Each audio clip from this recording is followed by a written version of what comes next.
Good afternoon, everyone. Good afternoon. My name is Don Reid. I served with the 3rd Battalion, 7th Marine Regiment in Korea, and was there for over a year. And I was there when I first got there. There were people who had served up in Chosin, and we treasured their association. I'd like to talk about, in addition to those comments that were made by the previous speakers, about the 3 battles of Busan, Incheon, and Chosin, and about 4 leaders. And those 4 leaders I'll briefly touch upon. And the first is O.P. Smith, and he was the leader of the 1st Marine Division during the battle, especially of Chosin. And he was really extraordinary. He was a quiet man of great dignity, 6'3" and from Texas, and he was a commanding officer. But he was resisting the Army. The Army kept trying to push the Marines further up, and he was cautious, and he had to be aware of the extent to which they were going forward, and he hesitated, and for that reason he was able to pull the Marines out of Chosin, which was really wonderful that he did.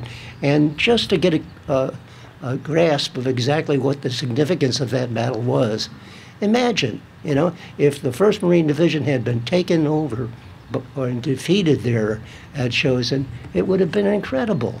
The nation was not supportive completely of a war.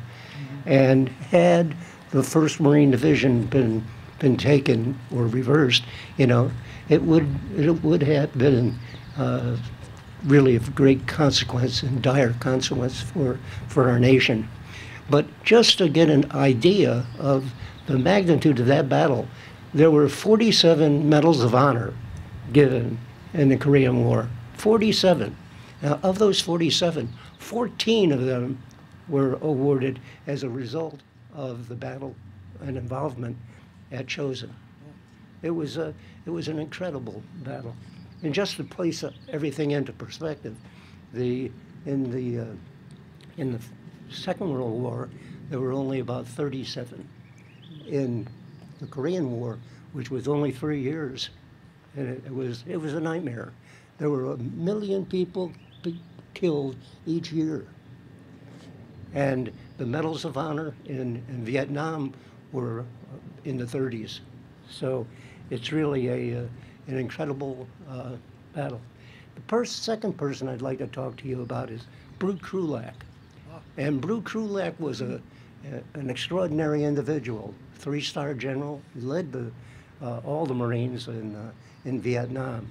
But in Korea, he was incredible as well.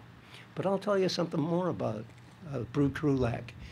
Brute Krulak was in charge, newly placed in charge of the 5th Marine Regiment. And this is just before Korea. And he was a very disciplined and exacting officer.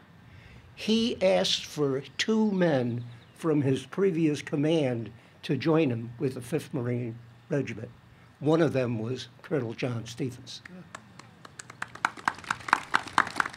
I might also state, that Brute Krulak, he was the innovator. He was really called the brains of the Marine Corps, and he chose to introduce the use of the helicopter in offensive operations. Previous to that time, it was merely used for taking the wounded off, for bringing up supplies, and I participated in one operation, the first one, where they moved a full battalion, the 3rd Battalion, 7th Marine Regiment, up onto direct confrontation with the enemy, and that was in October 1951. The third person that I'd like to talk to you about, in addition to O.P. Smith and Brute Krulak, was Matthew Ridgway. And Matthew Ridgway was really an extraordinary individual. When we think in terms of really organizing a defense, that's what he was able to do.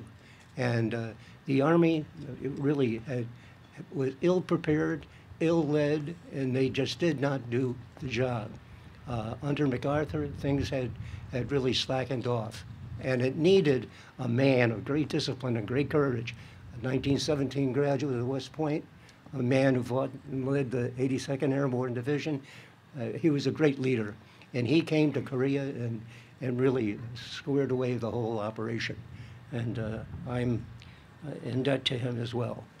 And the fourth person that I'd like to talk about is Colonel Stevens.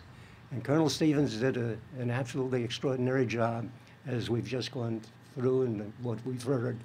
And it was extraordinary what he did. And here he was put into a position where he was in charge of a small operation at Pusan, and they were taken out. And when they were taken out, the commanding general there, General Walker, said, "Don't take them out. The Marines are the only people who are holding us together." But MacArthur, it was through his intermission that he led them into Incheon, and that's where, of course, where Colonel Stevens led his company, and the Medal of Honor was awarded to Baldemaro Lopez.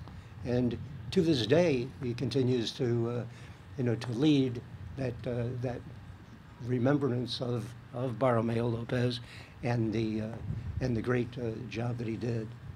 As a matter of fact, in the Battle of Chosin, nobody made reference to the fact, but John Stevens was the only officer who had not been killed or wounded.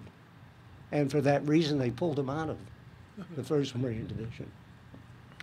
What I'd like to do is to recognize again 3 great things that occurred as a result of the Korean War. The first is the fact that the Korean people now have freedom and prosperity. That was really extraordinary. And I'll be simple in stating that it saved the Marine Corps, because they were really threatened at that time. And I believe that really the name of the war, which is so often referred to as the Forgotten War, should be changed, and it should be called the war which won freedom and prosperity for the Republic of Korea. Thank you.